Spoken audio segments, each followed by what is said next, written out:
Hello friends, പുതിയൊരു വീഡിയോയിലേക്ക് എല്ലാവർക്കും സ്വാഗതം. ഇന്ന് നമ്മൾ ഏതൊരു സംഖ്യയുടെയും വർഗ്ഗമൂലം അഥവാ സ്ക്വയർ റൂട്ട് എങ്ങനെ എളുപ്പത്തിൽ കണ്ടുപിടിക്കാമെന്നാണ് നോക്കുന്നത്.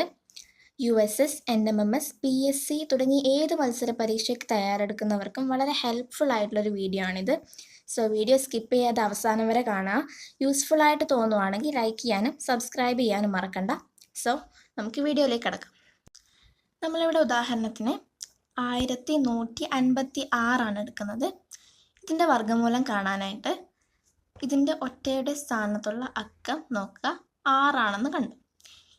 ഈ സംഖ്യ നമ്മുടെ 1 മുതൽ 10 വരെയുള്ള സംഖ്യകളുടെ ഏത് സംഖ്യകളുടെ വർഗത്തിൻ്റെ ഒറ്റയുടെ സ്ഥാനത്താണോ വരുന്നതെന്ന് പരിശോധിക്കുക. അതായത് ഇവിടെ 6 ഇവിടെ 4ൻ്റെ സ്ക്വയർ 16, അതിൻ്റെ ഒറ്റയുടെ സ്ഥാനത്ത് 6.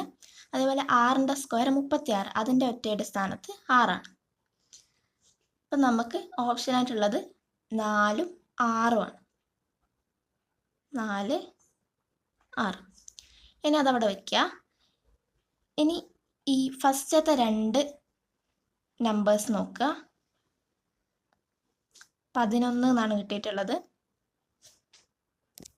ഇനി ഈ 11ൻ്റെ തൊട്ടടുത്ത ചെറിയ വർഗ്ഗസംഖ്യ, 11ൻ്റെ താഴേൽ ഏറ്റവും അടുത്തുള്ള വർഗ്ഗസംഖ്യ ഏതാണ്? 9 ആണ്. 9 എന്ന് പറയുന്നത് 3 സ്ക്വയർ ആണ്. സോ നമ്മുടെ സംഖ്യ ഇവിടെയാണ് കേട്ടോ.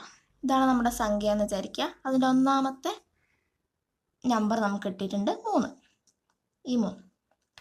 ഇനി നമ്മൾ ചെയ്യേണ്ടത് ഈ 3നെ തൊട്ടടുത്ത സംഖ്യ കൊണ്ട് ഗുണിക്കുക. 3 × 4 12 എന്ന് കിട്ടി.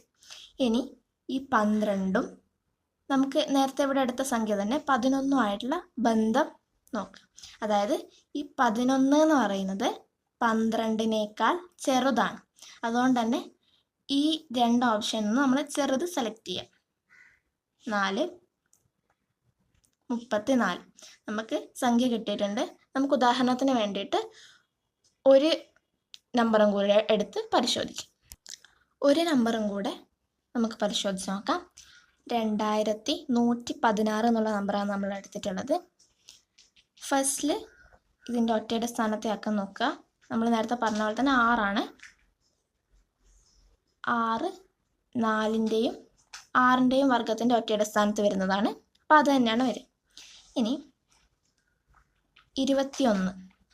നമ്മൾ ചെയ്യേണ്ടത് 21ൻ്റെ തൊട്ടടുത്ത ചെറിയ വർഗ്ഗസംഖ്യ, അതായത് 5 സ്ക്വയർ 25 4 സ്ക്വയർ 16. സോ 16 വരുന്നത്. 4 സ്ക്വയർ നമ്മുടെ സംഖ്യയുടെ ആദ്യത്തെ സംഖ്യ എന്ന് പറയുന്നത് 4. ഇനി ഈ കിട്ടിയ 4നെ തൊട്ടടുത്ത സംഖ്യയെ 5 കൊണ്ട് ഗുണിക്കുക. 4 × 5 20. ഈ 20ഉം 21ഉം തമ്മിലുള്ള ബന്ധമാണ് പരിശോധിക്കേണ്ടത്. 21 എന്ന് പറയുന്നത് 20നേക്കാൾ വലുതാണ്. അപ്പം നമ്മൾ ഇതിൻ്റെ അകത്ത് വലുതാണ് സെലക്ട് ചെയ്യേണ്ടത്, 6. നമ്മളെ ആൻസർ 46. ഇങ്ങനെയാണ് നമ്മൾ വർഗ്ഗമൂലം ചെക്ക് ചെയ്യുന്നത്. ഈ ട്രിക്ക് ഉപയോഗിച്ചിട്ട് നിങ്ങൾ സ്ക്വയർ റൂട്ട് കണ്ടുപിടിച്ച് നോക്കുക. സംശയം എന്തെങ്കിലും ഉണ്ടെങ്കിൽ കമൻറ്റ് ബോക്സിൽ അറിയിക്കാൻ മറക്കണ്ട. സോ ഇനിയും ഇതുപോലെയുള്ള ട്രിക്കുകളും ടിപ്സും ഒക്കെ ആയിട്ട് വീഡിയോ വരുന്നതായിരിക്കും. ബൈ.